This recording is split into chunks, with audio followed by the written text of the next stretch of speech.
2주 만에 뵙겠습니다. 테마 3 PMO의 정확한 인식과 이해, 이 편의 제5편 PMO 제도에 대한 구체적인 내용을 소개하는 시간이 되겠습니다. 그 본 내용을 소개하기 전에 먼저 우리가 지난번 시간에 얘기됐던 그 공공정보화 부분의 PMO가 어떻게 도입이 됐느냐 하는 그런 부분을 잠시 리뷰해 보고요. 본 강의를 시작하겠습니다. 그 내용을 보면 PMO 제도가 도입된 가장 근본적인 그 첫 번째 행정적인 문서는 2006년 전자정부 사업의 PMO 도입 방안 연구라는 이러한 그 연구에서 우리가 이제 PMO가 도입이 되는데, 그때는 이제 처음 시작하는 그러한 단계고, 원래 이제 소프트웨어 산업 쪽에서 그 소프트웨어 산업의 발전을 위해서 PMO가 필요하다는 것이 공생 발전 소프트웨어 생태계 구축 전략이라는 정책 연구에서 저희가 제안을 하게 됩니다.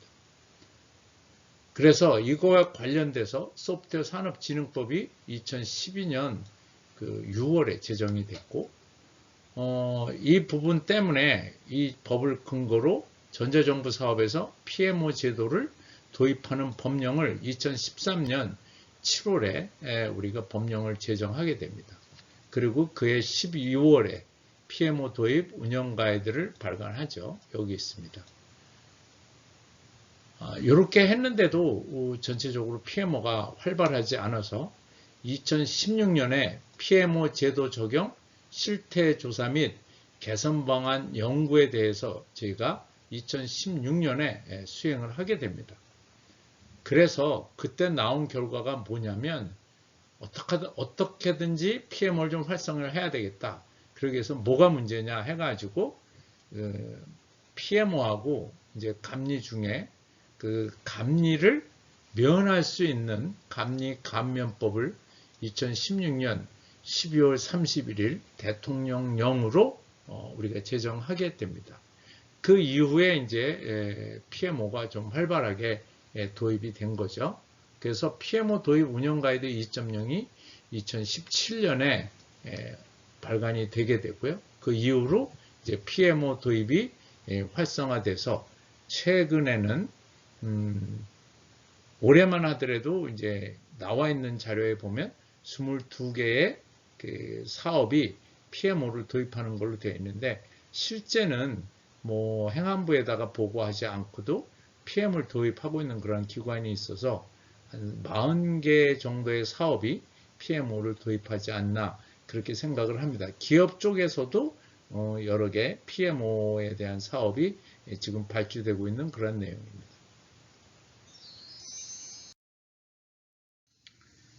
그 다음에 우리가 이제 꼭 중요하게 생각하는 게, 제가 여기에서도 꼭 여러분들한테 리마인드를 시켜드리고 싶은 부분이, 어떻게 보면 우리가 이 이제 공공정보화 부분 쪽에 PMO 영역이 여기 1분면에 이렇게 속하게 되거든요. 네. 그렇기 때문에 마치 이 영역이 PMO의 영역인지 착각할 수 있어서, 다시 한번 여러분들한테 PMO의 영역이 이 영역이다. 그래서 기업의 하여튼 생존이나 성장과 관련돼서 우리가 많은 사업을 추진할 때 거기에 필요한 모든 사업 영역을 우리가 PMO의 영역으로 보는데, 공공 부분에는, 여기 나와 있는 공공 부분에는 그냥 발주자가 내놓은 그 사업을 수행사가 이제 계약을 통해서 만들어 놓으면 요 사업을 이제 PMO가 수행하도록 도와주는 영역이 현재 공공정보화 부분의 PMO 영역이라는 것을 다시 한번 말씀드리고요. 그 주요 활동 내용을 이렇게 좀 정리를 해놨습니다. 그 다음에 이제 뭐 관련 법령에 대해서 지난번 시간에 얘기를 했으니까요. 이거는 뭐 정부 기본법, 그 다음에 시행령, 그 다음에 위탁에 관한 규정, 그 다음에 계약에 대한 특수 조건을 해서 이제 4개의 법령과 규정 조건에 의해서 현재 PMO 제도가 시행이 되어 있다고 여러분들이 이해를 해주시면 되겠습니다. 이제 구체적으로 PMO 제도에 대해서 좀 소개를 드리면 일단 이제 발주 기관이 이제 어떤 사업을 하게 되는데 그 사업을 수행하는 사람, 우리가 이제 수행자 또는 수행사라고 얘기를 하는 거죠. 발주 기관과 사업을 계약하는 수행사. 그 다음에 이제 이 사업을 하기 위해서 여기 이제 PMO 사업자가 현재 하게 되어 있는데 현재 그 도입 운영 가이드에 보면 사업 관리를 지원하고 그 다음에 여러 가지 다양한 기술 지원을 하는 걸로 현재 그렇게 되어 있습니다. 그리고 이제 감리는 그 감리에 거기에도 이제 감리 법령이 있잖아요. 그런 거에 준해서 이 사업에 대한 감리를 수행하도록 되어 있습니다. 여기에 차이는 뭐 PMO 같은 경우에는 전 단계에 걸쳐서 사업 관리를 수행하고 그 다음에 필요하면 전문 분야의 분석, 설계, 구현 이러한 부분에 대한 기술을 지원하는 걸로 그렇게 되어 있습니다. 그렇게 이제 여러분들이 이해를 해주시면 되겠습니다. 그 다음에 이번에는 PMO의 그 사업의 위탁 범위라든가 그 다음에 예산은 현재 어떻게 되고 있느냐 그리고 그 외에 꼭 우리가 알아야 될 기타 사항에 대해서 좀 정리를 해봤습니다. PMO를 우리가 도입하고자 할 때 그 여기 위탁 규정의 제4조 1항에 보면 기획 단계, 집행 단계, 사후 관리 단계를 모두 위탁하는 걸로 현재 되어 있는데요. 이 중에 그 제외할 수 있는 영역이 있습니다. 만약에 기획 단계가 이미 준비가 돼서 이제 본 사업에 뭐 RFP도 나오고 그렇게 되면 이 기획 단계를 뺄 수가 있고 그 다음에 그 사후 관리 같은 경우에도 그렇게 별로 필요하지 않다고 하면 사후 관리는 제외할 수 있게 현재 그 법령이 그렇게 규정이 되어 있습니다. 예산을 보면 차기 연도에 내가 PMO를 도입하겠다 그렇게 얘기하면 전자정부 사업 예산과 별도로 위탁 용역 항목으로 차기 연도 예산에 반영할 수 있고요. 만약에 예산에 반영이 안 되더라도 그 전자정부 사업 예산에서 우리가 그 PMO에 그 가용할 그 예산의 범위를 할당해서 PMO 사업을 수행할 수 있습니다. 대개 우리가 이제 그때 쓰는 말이 계약 차액인데 보통 이제 전자정부 사업이 나오면 전자정부 사업에 대한 예가가 나오고 그 다음에 수행사가 들어오면서 이제 계약을 하잖아요. 그럼 예가와 그 계약 금액의 차이가 이제 계약 차액에 있습니다. 보통 업체들끼리 경쟁을 하기 때문에 계약 금액은 대개 예가의 대개 80에서 90, 요 안에서 대부분이 결정이 되면 이제 그 10%나 15%의 차액 안에서 이제 우리가 PMO 그 돈을 활용해서 PMO 사업을 수행할 수 있다. 현재 그렇게 되어 있고요. 그 다음에 이 사업을 수탁하는 기관에 우리가 이제 민간 법인도 돼 있고, 그 다음에 그 정보와 관련 공공기관도 우리가 할 수 있게 되어 있습니다. 현재는 우리가 한 개의 사업만 이제 된다고 볼 수 있는데, 통합 PMO도 우리가 발주할 수 있습니다. 그래서 둘 이상의 사업을 한 번에 묶어서 우리가 발주할 수 있죠. 관련 기관에 둘 이상의 그 사업을 묶어서 하는 걸 이제 통합 PMO를 발주할 수 있게끔 현재 되어 있는 그런 내용입니다.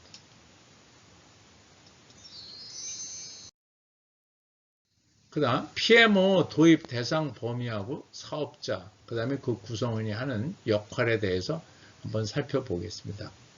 그 도입 대상의 시스템을 보면 우리가 쉽게 얘기하면 중요한 시스템, 대국민 서비스나 공통 행정 서비스나 통합 연계 사업 등 중요한 그 사업엔 PMO를 도입을 할 수 있게 되어 있습니다. 그런데 그 외에도 행정기관의 장이 우리 PMO 도입하는 게 훨씬 우리가 IT 사업의 품질을 높이는 일로 중요하다라고 하면 PMO를 그쪽에서 도입할 수 있게 그렇게 현재 되어 있습니다. 그래서 뭐 PMO를 도입하는데 법적 근거에서 큰 제약이 없는 그러한 내용으로 보시면 되고요. 그 다음에 PMO를 수행하는 사업자의 경우에 보면 이제 공공기관, 뭐 감리법인도 될 수 있고, 그 다음에 그 소프트웨어 그 기술자를 3명 이상 보유한 그 사업체, 법인 사업체가 PMO를 수행하게 되어 있습니다. 그런데 우리가 그 이제 법령에 보면 감리하고 PMO를 그 한 사업에 대해서 감리하고 PMO를 한 업체가 절대 할 수가 없게 되어 있습니다. 그래서 이제 감리 회사 쪽에서 그 밑에 뭐 관련된 뭐 영반 회사든가 자회사 등 이런 거를 그 자회사들을 만들어서 PMO를 수행하는 경우가 뭐 실제 현장에서는 공공연히 다 아는 그러한 내용이 되겠습니다. 그 다음에 이제 수행 책임자, PMO 사업 수행을 이제 책임지는 우리가 말하는 PM이죠. 사업 총괄을 하고 지휘를 해주고, 그 다음에 그 발주자를 도와주는 지원 인력이 있습니다. 뭐 대개 보면 그 이제 하여튼 발주자가 필요하면 그 사업 기간 안에 필요한 지원 업무를 지원하도록 되어 있는 지원 인력이 있고, 그 다음에 어떤 IT의 전문성에 관련된 기술 영역들, 뭐 아키텍처 설계라든가, 뭐 품질 쪽이라든가, 그 다음에 뭐 리스크 관리라든가 이런 쪽의 인력을 또 PMO로 우리가 이렇게 지원받을 수 있게 이렇게 되어 있는 그런 내용이 되겠습니다. 그 다음에 PMO 사업자가 수행해야 될 그러한 업무를 살펴보면 우리가 이제 얘기할 때 프리 PMO라고 얘기하는 거고, 집행 단계는 그냥 PMO라고 얘기하고, 사후 관리 단계는 이제 포스트 PMO라고 이렇게 얘기를 합니다. 그래서 앞서서 그 규정에 의해서 우리가 계획 단계, 집행 단계, 사후 관리를 이제 위탁할 수 있다고 했고요. 그 다음에 그 내용에 따라서 기획 단계하고 사후 관리는 배제할 수 있다고 되어 있습니다. 그럼 이제 기획 단계에서는 대개 이제 그 본 사업에 대한 그 계획을 어떻게 하느냐 하는 그런 뭐 일정도 해야 되고 타당성 조사도 해야 되고, 필요하면 본 사업의 수행을 필요한 RFP 작성도 도와주고, 업체 선정이라든가 뭐 이런 것도 뭐 기술 협상까지 이렇게 도와주는 그러한 내용이 이제 기획 단계, 프리 PMO라고 보시면 되고, 집행 단계는 이제 본 사업의 착수부터 이제 우리가 종료까지 그 IS 우리나라 프로젝트 관리 국가 표준 프로세스 KSA ISO 21500이 그 정의하는 그 국가 표준 속 안에 이러한 영역 속에서 이제 이걸 포함을 하고요. 그래서 이제 어떠한 영역을 하고 요구사항부터 계획도 수립을 하고, 그 다음에 뭐 일정 쪽에 지원도 해야 되고, 납기 관리도 해야 되고, 리스크 관리도 해야 되고, 품질 쪽에 산출물도 해야 되고, 시험 테스트 일정도 조정해야 되고, 이제 그러한 영역도 있고, 의사소통도 이렇게 지원하는 영역이 되어 있고, 그 다음에 그 외에 실무 쪽에서 필요한 이런 보안 관리 같은 영역도 PMO가 수행하게 되어 있습니다. 포스트 같은 경우에는, 포스트 PMO 같은 경우에는 우리가 이제 이러한 구축된 시스템의 안정화를 지원해주고, 그 다음에 하자 여부 이런 것도 좀 검토해주고, 그 다음에 산출물을 우리가 어떻게 해야 되는지 그러한 부분도 지원해주고, 필요하면 교육도 해주고, 뭐 홍보에 대한 부분도 지원해주고, 그 다음에 이 구축된 사업에 대한 성과 지표에 대한 부분을 좀 평가해서 사업이 어떻게 수행됐느냐에 대한 사후 관리에 대한 부분을 수행하게 됩니다. 이 내용은 위탁규정 제14조에 이런 내용이 되어 있습니다. 그 다음에 오늘 이제 아마 제일 민감할 수 있는 그런 사안이 바로 PMO하고 감리에 대한 내용, 그리고 감리 감면법이 아까 말씀드렸듯이 2016년 12월 30일에 되어 있는데 어떤 내용을 통해서 감리를 감면할 수 있는지에 대해서 한번 여러분들한테 설명드리겠습니다. 이 감리하고 PMO에 대한 이 차이는 아까 얘기했듯이 2006년에 연구된 자료에 보면 이러한 부분이 되어 있고요. 그 다음에 그 실제 제가 현장에서 투입하면서 감리와 PMO의 차이가 어떤가에 대한 부분을 좀 정리했습니다. 이제 가장 큰 차이는 감리는 사후 관리죠. 그러니까 설계가 다 되면 그 설계가 제대로 됐는지 보고, 그 다음에 종료가 다 끝나면 과연 필요한 산출물, 원하는 품질이 제대로 나왔는지를 보는 거죠. 그래서 사후 관리 중심입니다. PMO는 사업이 시작될 때부터 계약이 돼서 종료할 때까지, 그리고 아까 얘기했듯이 포스트 PMO의 경우에는 끝날 때까지, 평가까지 진행될 때까지 우리가 하기 때문에 사전 관리 중심의 우리가 PMO를 수행하게 되고요. 그 다음에 PMO는 계약에 의해서 수행을 하게 됩니다. 계약에 의해서 수행한다는 얘기는 그 계약자가 지시한 과업 내용에 따라서 그 내용을 중심으로 PMO를 수행하게 되는데, 감리는 소프트웨어 관련 법규 기준에, 그러니까 이러한 내용들이 감리 규정에 되어 있습니다. 감리 규정집에 준하는 사항으로 이제 우리가 그 IT 사업을 검토를 하는 거죠.